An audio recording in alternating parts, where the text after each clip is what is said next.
আমরা কি উপায়ে বিভ্রান্তিহীন মানুষ হতে পারি? আমরা কিভাবে নিশ্চিতভাবে জানতে পারি যে আমরা সঠিক পথেই যাচ্ছি, যে আমরা আসলে আল্লাহর ক্ষমা ভিক্ষা চাচ্ছি? আর একদিকে আপনারা যদি শুধু এই ধরনের আয়াতই পড়েন, তবে আপনি পুরোপুরি বিষণ্ণগ্রস্ত হয়ে যাবেন যে যাই করি না কেন কিছুই যায় আসে না। আমি জানিও না বিচার দিবসের দেয়ালটি কি ঠিক দিকে থাকবে নাকি ভুল দিকটায়। আমি জানি না আমার তাওবা কি আসলে আন্তরিক নাকি কৃত্রিম। আমি জানি না। তাহলে কিভাবে জানতে পারি? কোরআনের একটি স্থান নিয়ে এত এত আলিম কথা বলেছেন, কোরআনের এত এত স্পেশালিস্ট মুতাদাব্বিরিন এটা নিয়ে কথা বলেছেন যে এই স্থানে আল্লাহর ক্ষমাপ্রাপ্তির বিষয়টা সবচাইতে বিস্তারিতভাবে আলোচনা করা হয়েছে। ইসলামে ক্ষমার দর্শনের পুরো বিষয়টি ব্যাপকভাবে একটি স্থানে আলোচিত হয়েছে। এটা হচ্ছে সূরাতুজ জুমার।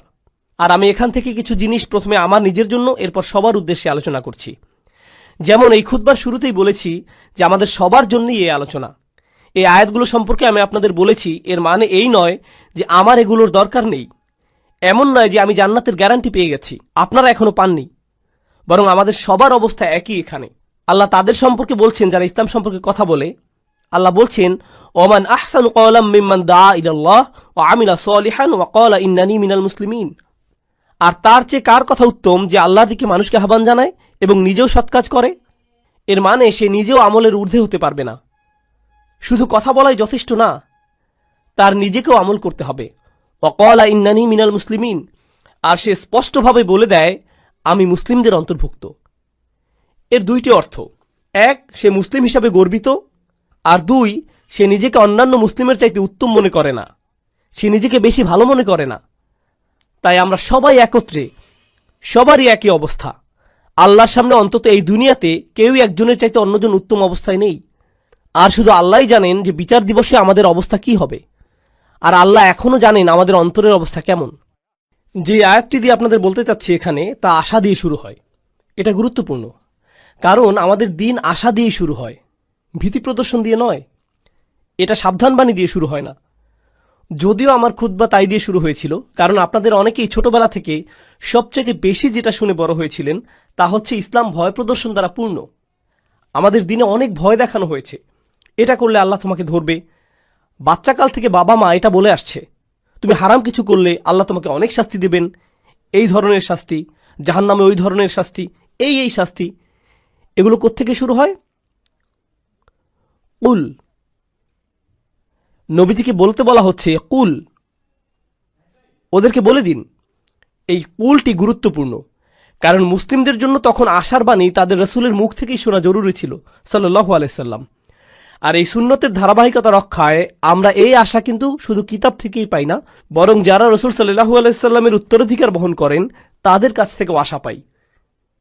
এই লিগ্যাসি বহনকারী হিসাবে আপনি আমি, আমাদের উচিত ছিল অন্যদের আশার বাণী শোনানো। এই কুল শব্দের মধ্যেই, এই কুল শব্দটির মধ্যেই এই বিষয়টা সন্নিহিত। কুল ইয়া ইবাদিয়াল্লাযীনা আসরাফু আলা আনফুসিহিম। তাদেরকে বলে দিন, আমার বান্দারা, আমার দাস, আমার বান্দা যারা নিজেদের বিরুদ্ধে চলে গিয়েছ। আরবিতে ইসরাফ মানে সীমা অতিক্রম করা, উচিতের বাইরে চলে যাওয়া।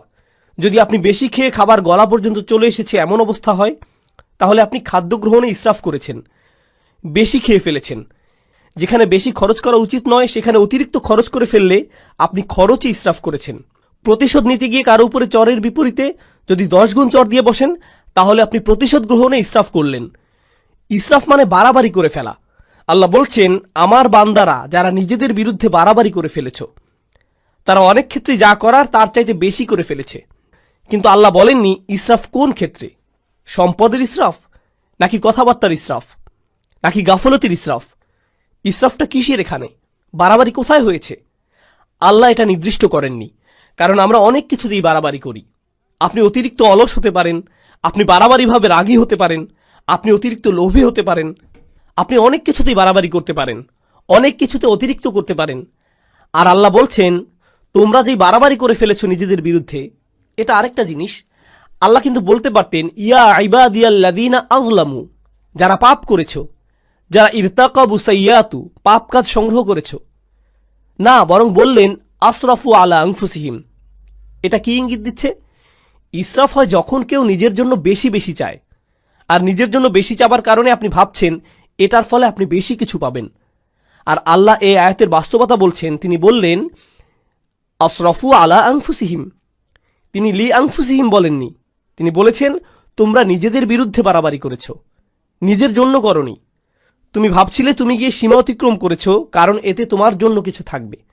কিন্তু বাস্তবতা হলো, প্রত্যেকবার এমনটা করার সময় এটা তোমার বিরুদ্ধেই গিয়েছে। আলা আনফুসিহিম লা তাকনাতু মির রহমাতিল্লাহ। তুমি যদি এটা মেনে নাও, আর আমি যদি মেনে নেই যে আমরা কিছু জিনিস বাড়াবাড়ি করেছি, কিছু জিনিসের সীমা অতিক্রম করেছি, তাহলে আল্লাহ বলছেন, কোনোভাবেই আশাহত হইও না। এটা হলো সিদ্দাতুল ইয়াইস আল কুনুত। সিদ্দাতুল ইয়াইস, প্রচণ্ড হতাশা, খুবই বিষণ্ণতা। এখানে কি শিখতে পারছি? গুনাহ, মন্দ কাজ, এগুলো আমাদেরকে হতাশ করে দেয়। তারা এমন অনুভূতি আনে যে আল্লাহ তো আর আমাকে ক্ষমা করবেন না, আমার অবস্থা তো খুব খারাপ, তাই না? ক্ষমা চাবার অর্থটাই বা আর কি? আমি কি করছি জানেন? আমি কি কি কাজ করি সেগুলো জানেন? আপনি না জানলেই ভালো ভাই, আমি খুবই খারাপ। আর এই সময় ভাবছেন, এই সময় এসে ক্ষমা চাবার মানেটাই বাকি। আর আল্লাহ জানেন এই চিন্তাগুলো ওসব মন্দ কাজের থেকে উৎপন্ন হয়। আবার কেউ বলে, ক্ষমা চাও নিয়ে আমি আর ভাবতে পারবো না। আসলে যারা ভালো মানুষ তারা তো ইস্তেগফার ইত্যাদি করে, আমি তো অনেক অনেক খারাপ কাজের মধ্যে জড়িত। তাছাড়া এসব থেকে দূরে থাকবো সেটাও না, একেবারেই আশাহীন হয়ে যাও। তাছাড়া এসব থেকে দূরে থাকবো সেটাও আপাতত হচ্ছে না। আল্লাহ বলছেন, লা তাকনাতু মির রহমাতিল্লাহ। নিজেদেরকে আলাদা করে ফেলো না, আশাহত হয়েও না, একেবারেই আশাহীন হয়ে যেও না আল্লাহর ভালোবাসা, যত্ন আর ক্ষমা থেকে। আল্লাহ তোমাকে ভালোবাসা বন্ধ করেননি, তোমার খেয়াল রাখাও বন্ধ করেননি। এমন কখনোই না যে আল্লাহ তোমার প্রতি ক্ষমা দেখাতে আর আগ্রহী নন, এমন কিছুই না। আপনি নিজেকে বলেন, আল্লাহ মনে হয় আমাকে শাস্তি দিতেই চান। না, এটা আপনার ধারণা, আল্লাহ বলেননি, আপনি বলছেন। আল্লাহ কোরআনে কখনোই বলেন না যে আপনাকে শাস্তি দিতে চান, বরং তিনি উল্টোটাই বলেন, মা ইয়াফআলুল্লাহু বিআযাবিকুম। আপনাকে শাস্তি দিয়ে আল্লাহর কী লাভ? তিনি কেন শাস্তি দিবেন আপনাকে? হুবহু এটাই বলেছেন আল্লাহ। দেখুন, কিছুদিন আগেই অসাধারণ এক হাদিস পড়েছি, এটা আমার দৃষ্টিভঙ্গি একেবারেই বদলে দিয়েছে। আপনাদেরকে এটা আগেও বলেছি যে আল্লাহ আমাদের সকলের জন্যই জান্নাতে ঘর বানিয়েছেন, প্রত্যেকটি মানুষের জন্যই, মুসলিম বলেন অমুসলিম বলেন সবাই, আমাদের প্রত্যেকের জন্যই জান্নাতে একটি বাড়ি বানানো আছে, আমাদের জন্যই অপেক্ষা করছে। একটি পরিবার অপেক্ষা করছে সেখানে। কেউ কেউ পরিবার বলতে বোঝেন যে তিনি আপনার আর আপনার পরিবারের জন্য জান্নাতের গ্যারান্টি আগেই দিয়ে রেখেছেন। শুধু কিছু মানুষ যেতেই চায় না, কিছু মানুষ জান্নাতেই যেতে চায় না, আর তাই জান্নাতে অনেক খালি বাসা পড়ে থাকবে যখন মানুষজন যাবে। আর আল্লাহ বলছেন, এই ঘরগুলো উত্তরাধিকার হিসেবে মুমিনদেরকে দেয়া হবে। উলাইকা হুমুল ওয়ারিসুন, সেগুলোকে মুমিনদের জন্য উত্তরাধিকার হিসেবে দেয়া হবে। যারা নিজের পরিবার সহ জান্নাতে আনন্দ করতে চায়নি তাদের ঘর। আল্লাহ কোরআনে বলছেন, আল্লাযীনা খাসিরু আনফুসাহুম ওয়া আহলিহিম ইয়াওমাল কিয়ামাহ। যারা নিজেদের আর নিজেদের পরিবারকেও হারিয়ে ফেলেছে বিচার দিবসে। নিজের পরিবারকে কিভাবে বিচার দিবসে হারিয়ে ফেলে? কারণ পরিবার তো অপেক্ষাই করছিল, পরিবার তো জান্নাতেই ছিল, সুন্দর এক জীবন তো ছিল ওখানে। তাই আল্লাহ আযজা ওয়া জাল্লা এই আয়াতে বলছেন, ইন্নাল্লাহা ইয়াগফিরুয যুনুবা জামিআ। দয়া করে খোলা কানে এই আয়াতগুলো শুনুন। রমজানের আর যে কয়দিন বাকি আছে সেগুলোর সুযোগ নিন, নিজেদের জন্য আর আপনার পরিবারের জন্য হলেও। ইন্নাল্লাহা ইয়াগফিরুয যুনুবা জামিআ। আল্লাহ ক্ষমা করে দিবেন সমস্ত গুনাহ, সব একত্রেই। আর এটা কোরআনের একটা মিরাকল। কোরআনের সবচেয়ে বড় উপহারগুলোর একটি এই যে আল্লাহ বলেছেন জুনুব, তিনি সাইয়্যাত বলেননি। কারণ আরবিতে সাইয়্যাত হলো গুনাহ, আর জুনুব তার চাইতে ছোট। আর আল্লাহ বলছেন তিনি ছোটগুলোকেও ঢেকে রাখবেন। আসলে ছোটগুলোর নাকচ করা বড়গুলোকেও অন্তর্ভুক্ত করে ফেলে। যেমন আল্লাহ যদি বলেন, আমি তোমার বড় গুনাহগুলো মাফ করে দেব, এর মানে তিনি ছোট গুনাহগুলো হয়তো বাদ দেবেন। তিনি বলছেন, আমি তোমার ক্ষুদ্রতম গুনাহটিকেও ক্ষমা করব। তোমার আমলনামা এতই পরিষ্কার করে দেব যে তাতে একটুও দাগ থাকবে না, সব কিছু চলে যাবে জামিআন, সবকিছু একত্রেই। ইন্নাহু হুয়াল গফুরুর রহিম। কোনো সন্দেহ নেই, তিনিই একমাত্র যিনি প্রচণ্ডভাবে ক্ষমাশীল, প্রচণ্ড ক্ষমাশীল তিনি। আর তিনি সর্বক্ষণই প্রেমময়ী, সর্বক্ষণই করুণাময়, সর্বক্ষণই যত্নশীল। এটাই ক্ষমার ব্যাপারে প্রথম বার্তা দেবার কথা ছিল। আল্লাহ সবকিছু মাফ করে দিতে প্রস্তুত। আল্লাহ আপনার সবকিছু একেবারে নতুন করে শুরু করতে প্রস্তুত। তবে সেটাই কিন্তু একমাত্র নয়। কেউ এই আয়াত পড়ে ভাবল এটাই আয়াতটির বার্তা। না না না না, দেখুন, আমের বা নির্দেশ কিন্তু এখনো চলছে। তাই পরে আয়াতটি পড়ার পদ্ধতি হল, উল ইয়া ইবাদিয়াল্লাযীনা আসরাফু আলা আনফুসিহিম আনিবু ইলা রাব্বিকুম। এটা ঠিক এমনই, এভাবেই বোঝানো হচ্ছে। এর মানে হলো, আমার বান্দারা, এখন যেহেতু জানো যে আমি সব কিছুই ক্ষমা করে দেব, আমার কাছে ফিরে আসো, নিজের মালিকের কাছে ফিরে আসো। এই বার্তার পরের অংশে এটাই। ক্ষমার আলোচনা ওখানেই শেষ হয়নি, তার কাছে ফিরে আসুন। তিনি বলছেন, আমি ক্ষমা করতে প্রস্তুত, কিন্তু আমার ক্ষমা বিনামূল্যে নয়। এটা অর্জন করতে তোমাকে কিছু একটা করতে হবে। আমার কাছে ফিরে আসো। আনিবু ইলা রব্বিকুম, নিজের অন্তর তোমার রবের দিকে ফিরিয়ে দাও। আমার কাছে ফিরে আসো। আনিবু ইলা রব্বিকুম, নিজের অন্তর তোমার রবের দিকে ফিরিয়ে দাও। দেখুন, আরবিতে তওবা আক্ষরিকভাবেও হতে পারে। আল্লাহর দিকে অন্তর ফিরে আসা তওবা হয়, আবার শারীরিকভাবে ফিরে আসাকেও তওবা বলা যেতে পারে। ইনাবা শুধু অন্তরের জন্য। আরবিতে ইনাবা ব্যবহৃত হয় যখন অন্তর আল্লাহর দিকে ফিরে আসে। তাই আল্লাহ বলছেন, তোমার অন্তর কোথায়? কি নিয়ে ব্যস্ত তুমি? কি নিয়ে বিভ্রান্ত তুমি? তোমার মালিকের কাছে ফিরে যাও, তিনি ক্ষমা করতে প্রস্তুত। ওয়াসলিমুলাহু, এরপর তিনি বলছেন, যেহেতু তোমার অন্তর আমাকে দিয়েছ, এখন তোমার সত্তাকেও আমার প্রতি সমর্পণ করো। ইসলামে থাকো, নিজেকে সমর্পণ করো, মান্য করতে প্রস্তুত হও। ওয়া আসলিমুলাহু মিন ক্বাবলু আন ইয়াতিয়াকুমুল আযাব সুম্মা লা তুনসারুন। শাস্তি আসার পূর্বেই এরপর আর সাহায্যপ্রাপ্ত হবে না। এখন আল্লাহ শাস্তির কথা বলেছেন। এমন না যে আয়াতে শাস্তির কথা নেই, আছে, কিন্তু শুরু হয়েছে কি দিয়ে? শুরু হয়েছে উৎসাহ দিয়ে, যে দেখো আমি সব ক্ষমা করতে প্রস্তুত, কোনো শাস্তিই তোমাকে দেয়া হবে না। তুমি যদি চাও তবে আমার কাছে ফিরে আসো, নিজেকে আমার কাছে সমর্পণ করে দেওয়া উচিত তোমার। আর তাড়াতাড়ি করো এটা। এমন ভেবো না যে অনেক সময় হাতে আছে। এমন লোকদের অন্তর্ভুক্ত হয়েও না বিচার দিবসে যাদেরকে বলা হবে তারা বাস্তুম, ভেবেছিলে তোমাদের হাতে অনেক সময় যে দেরি করলেও হবে, তাই না? এটা যেন ফি মানাতা আখারতুম, তুমি বিলম্ব করেছিলে, অনেক সময় আছে আরো, থাকুক, বাদ দাও। এই ধরনের কথাবার্তা, এমন ধরনের লোক হবে না। আল্লাহ বলছেন, শুরু করে দাও মিন কবলি। এই মিনকে বলে মিনাত তাজিল, শাস্তি আসার ঠিক আগে আগে। আমি বলছি শাস্তি হতে কিন্তু দেরি নেই, কাছেই। বিচার দিবসের কথা বললে অনেকে মনে করেন বিচার দিবস অনেক দেরি, তাই না? ইন্নাহুম ইয়ারাউনাহুম বাঈদা, তারা মনে করে ওটা হতে অনেক দেরি। অনারাহু করিবা, আল্লাহ বলছেন আমরা দেখেছি যে এটা শীঘ্রই। কিন্তু আমাদের প্রত্যেকে আমরা কখন যাব? আমরা কি ঈদের দিন আদৌ দেখতে পাবো? কে জানে? কে জানে আমরা কবে যাব? কে জানে মৃত্যুর ফেরেশতার কাছে আল্লাহ কি লিখে দিয়েছেন? আমরা পার্কিং লট পর্যন্তও কি যেতে পারবো? কে জানে? আমরা কেউ জানি না।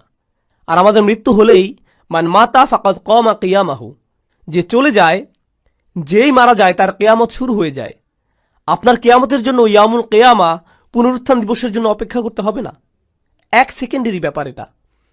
আর ফেরেশতা যখন চলে আসবেন, তিনি বলবেন না, ও সরি, আপনার 5টা একটা মিটিং আছে না, তাহলে পরে আসছি। এমনটা কিন্তু হবে না। যখন যাবার সময় চলে আসবে, যেতেই হবে, কোনো দেরি হবে না। তাই আল্লাহ বলছেন, আর দেরি করো না, নিজের অন্তরকে আমার দিকে ফিরিয়ে আনতে আর সমর্পণ করতে বিলম্ব করো না। ওয়া আনিবু ইলা রাব্বিকুম ওয়া আসলিমু লাহু। তাছাড়া আমাদের দিনের সৌন্দর্যটা দেখুন। কেউ যদি খুতবাতে বসে বসে সিদ্ধান্ত নেয় যে সে আল্লাহর দিকে ফিরে আসবে, সে এখনো কিন্তু কিছুই করেনি। সে কিন্তু এখনো তার জীবনধারা সম্পর্কিত কিছুই বদলায়নি। সে এখনো তার আয়ের উৎস নিয়েও কিছু করেনি, কিংবা তার আচরণেও পরিবর্তন আসেনি। সে শুধু অন্তরে নিয়ত করেছে যে সে ভিন্ন মানুষ হয়ে যাবে। আর সে বের হয়ে যাবার সময়, কিংবা সে তার পরিবারের সাথে দেখা করার আগেই আল্লাহ হয়তো তার জীবন নেবার সিদ্ধান্ত নিলেন। সে ক্ষমা পেয়ে যাবে। সে তো পরিষ্কার, সে আল্লাহ থেকে ফিরে এসেছিল, এটাই যথেষ্ট। সুবহানাল্লাহ। আমি একজন লোককে চিনতাম নিউ ইয়র্কের এক মসজিদে, বেশ বড় মসজিদ, ম্যানহাটনের 96 স্ট্রিট, সেখানকার সবচেয়ে বড় মসজিদ। আর এটার সামনেই বিশাল বড় একটা অ্যাপার্টমেন্ট কমপ্লেক্স। সেখানে এক হিন্দু লোক বাস করত। মসজিদটাও সেখানে যুগ যুগ যাবৎ ছিল। সে প্রতিদিন সেই দিক দিয়ে যেত আর শুনত, কারণ তারা মাইকে আজান দিত। তো তিনি আজান শুনতেন, সবসময় সেটা শুনতে পেতেন। 96 বছর বয়স। মসজিদে এসে বললেন, আমি মুসলিম হতে প্রস্তুত। 96 বছর বয়স। শাহাদা পাঠ করলেন। 2 দিন পর মারা গেলেন।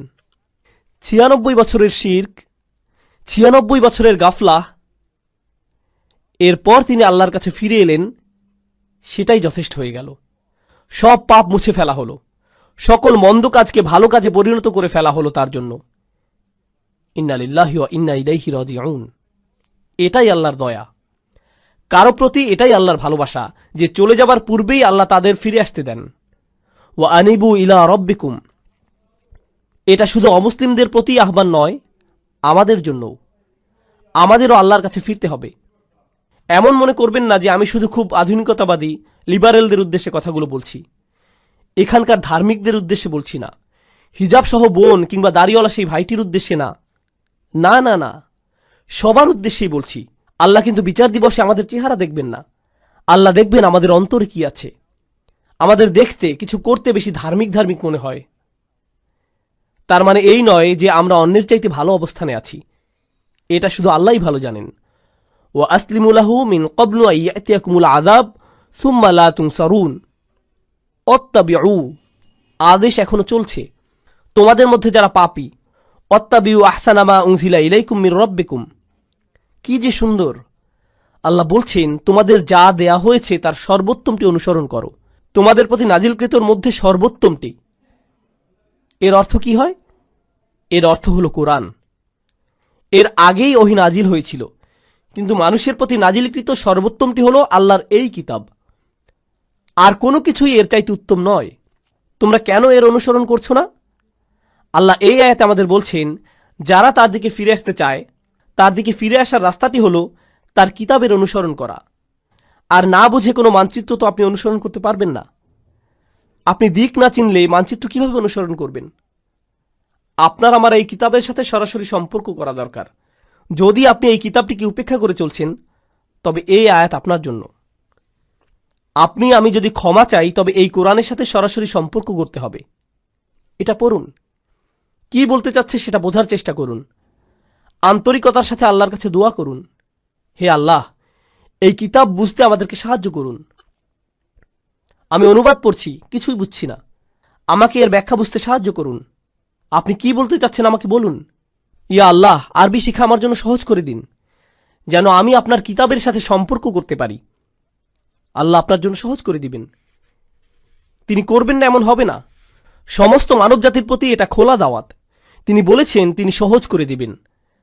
আমি তো এটা আপনার জন্য সহজ করে দিতে পারবো না, আল্লাহ পারবেন। ওয়ালাকাদ ইয়াসসারনাল কুরআনা লিযিকরি। তিনি বলছেন আমরা তো কোরআন সহজ করে দিয়েছি। তিনি বলেননি লিল আরব। তিনি শুধু আরবদের জন্য সহজ করে দেননি, বরং পুরো মানব জাতির জন্য সহজ করেছেন।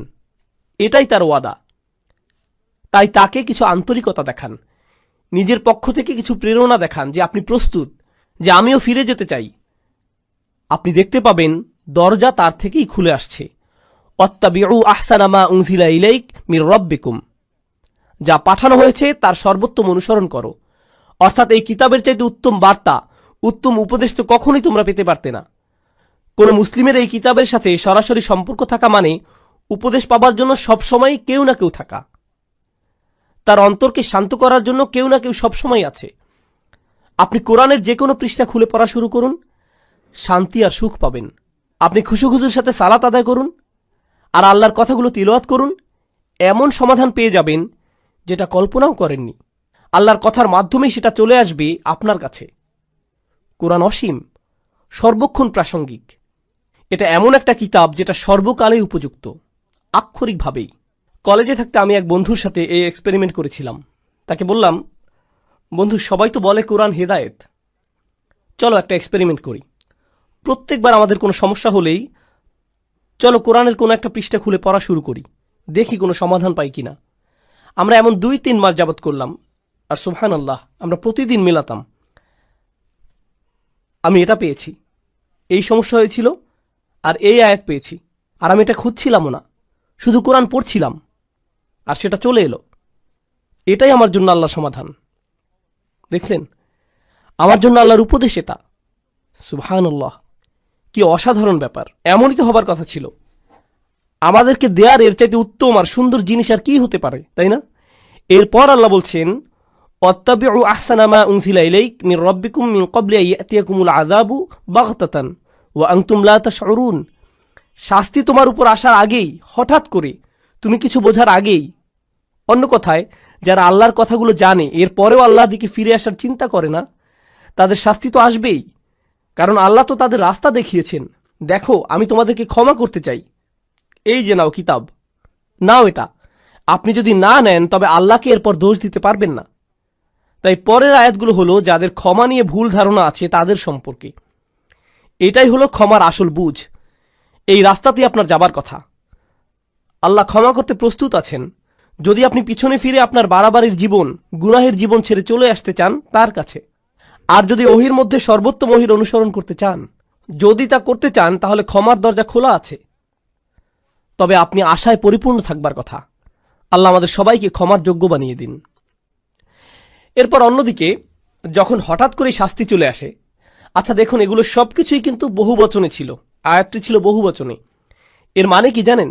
যে পুরো সমাজকে বলা হচ্ছে যেন ঠিক হয়ে যায়, যে আমাদের একে অন্যকে আল্লাহর নিকটবর্তী হবার ব্যাপারে উৎসাহ দেবার কথা, আমাদের একে অপরকে পেছনে ফেলে আসার কথা না। কিন্তু একটি দিন আসছে, যখন সেই দিন আসবে কোনো সমাজ তখন থাকবে না। আমরা সবাই সেদিন একা হব, সবাই বলবো নফসি নফসি, আমি নিজে আমি নিজে। সেদিন কোনো একত্রিত পরিবার থাকবে না। দেখুন, আমরা পরিবার সহ বেড়াতে যাই, সবাই মিলে একত্রে গাড়িতে উঠি, সবাই একসাথে যাই, কিন্তু সেই সফরে সবাই একাই ভ্রমণ করবে।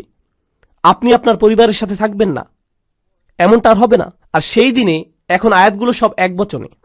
তাই সে বলছে, আন তাকুলা নাফসুন ইয়া হাসরাতা আলা মা ফাররাততা ফি জামবিল্লাহ ওয়া ইন কুনতু লামিনাস সাখিরিন। এই আয়াতগুলো এতটাই প্রাসঙ্গিক, আল্লাহে আমি অনেক ইমেইল পাই যাদের এমন কোনো সমস্যা, আমি তো অবাক। ১,৫০০ বছর পরেও সমস্যাগুলো বদলে যায়নি।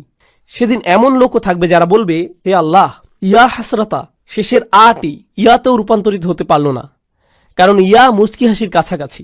লোকটি তার কারাহা, তার হুজুনের জন্য ইয়া উচ্চারণ করতে পারছে না। হায় হায়, কি অনুশোচনা আমার, এ কি করে ফেললাম আমি। এমনটাই সে বলছে, ইয়া হাসরাতা আলা মা ফাররাততু ফি জামবিল্লাহ, যে আমার থেকে যা আশা করা হয়েছিল তার চাইতে অনেক কম করে ফেলেছি। আল্লাহর উপস্থিতিতেই, আল্লাহর সান্নিধ্যেই।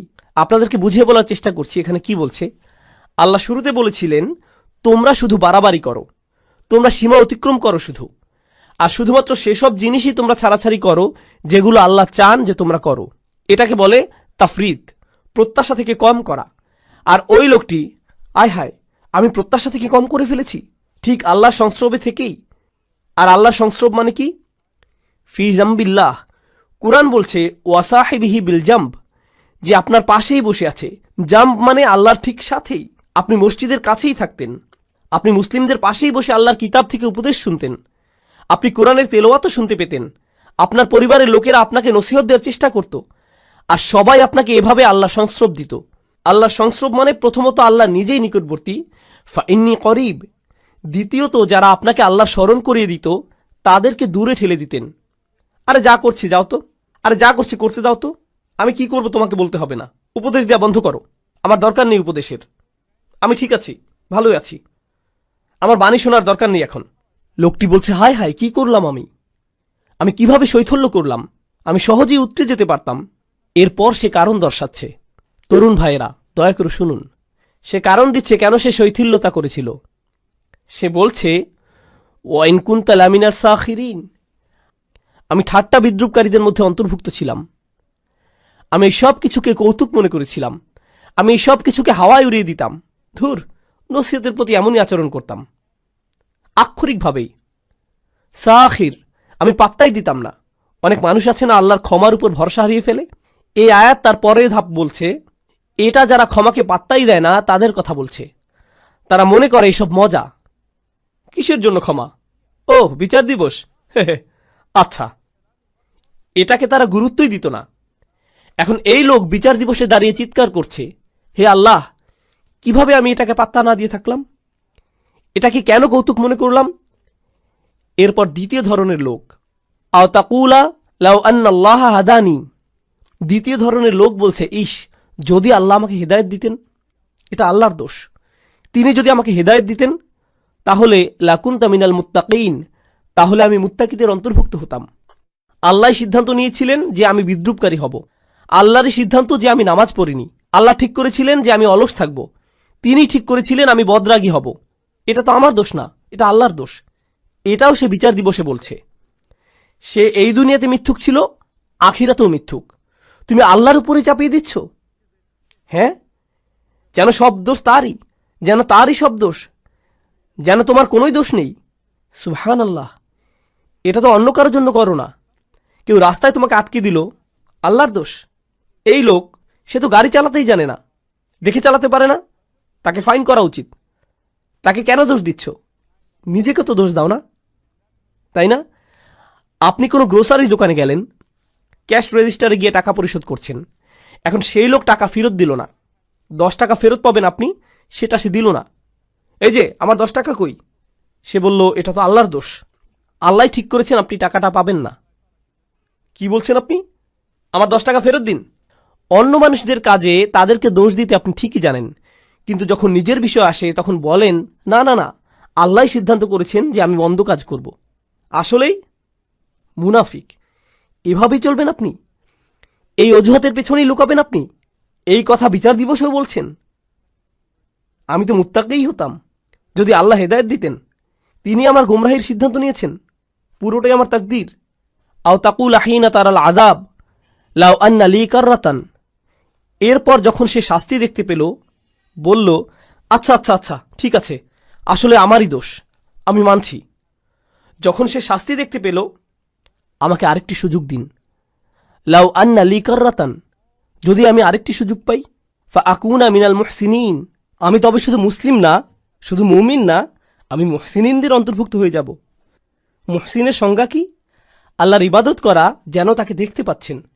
এখন আল্লাহ শাস্তি দেখার পর সে বলছে আমি আল্লাহর ইবাদত করব যেন শাস্তি দেখতে পাচ্ছি, আমার ইহসান থাকবে, আমি প্রস্তুত।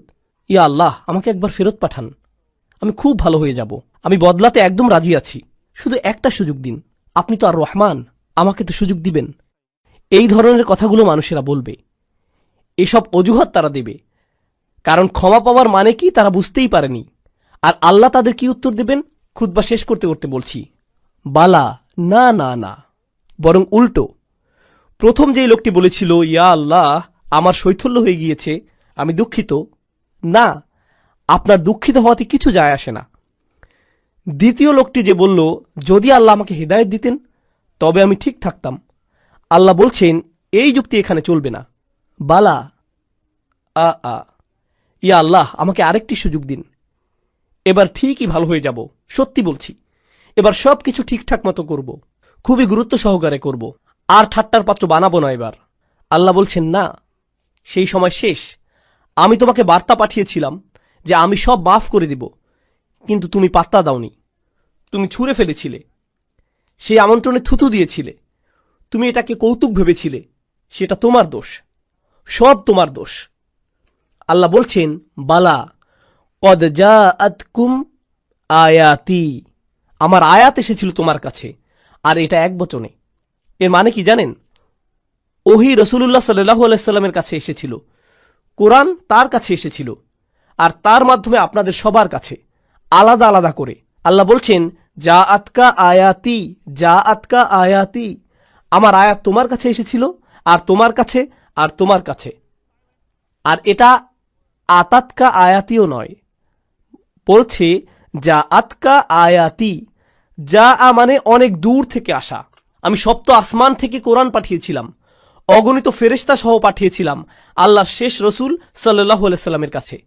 তিনি রক্তাক্ত হয়েছিলেন যেন তুমি একদিন কোরআন পড়তে পারো, আমরা যেন কোরআন তেলাওয়াত করতে পারি। এজন্য মানুষ জীবন দিয়েছে, মানুষ জীবন বিকিয়ে দিয়েছে, যেন একদিন মানুষ লা ইলাহা ইল্লাল্লাহ বলতে পারে, যেন একদিন কিতাবটি খুলে ফাতিহা পড়তে পারি। সে আয়াত তোমার কাছে এসেছিল, ফাকাযযাবতা বিহি, আর তুমি ভেবেছিলে এই সবকিছুই মিথ্যে, সেগুলো উপেক্ষা করেছ।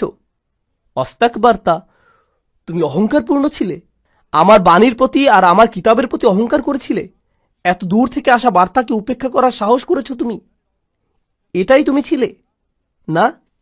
ওয়াকুনতা মিনাল কাফিরিন, তুমি তো সবসময় কাফির ছিলে।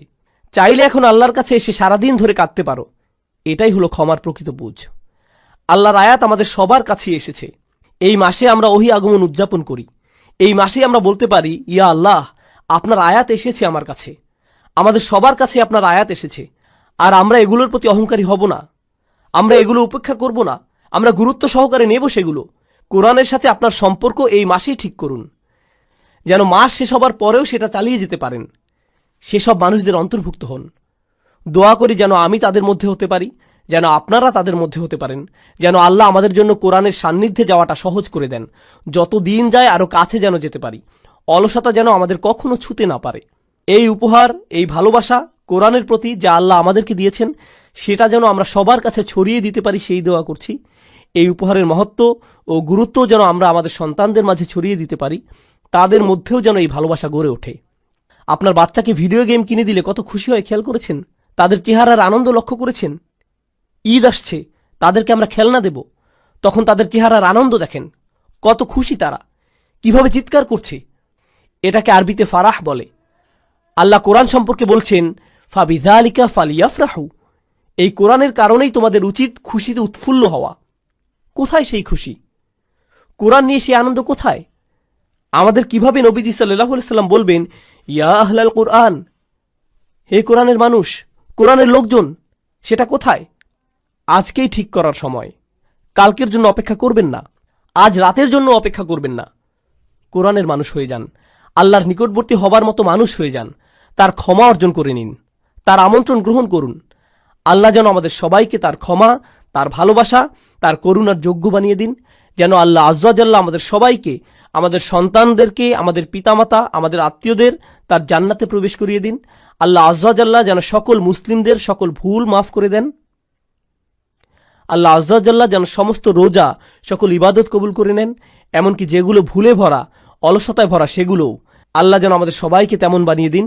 বিচার দিবসে তার ছায়ার নিচে দাঁড়ানোর তৌফিক দিন।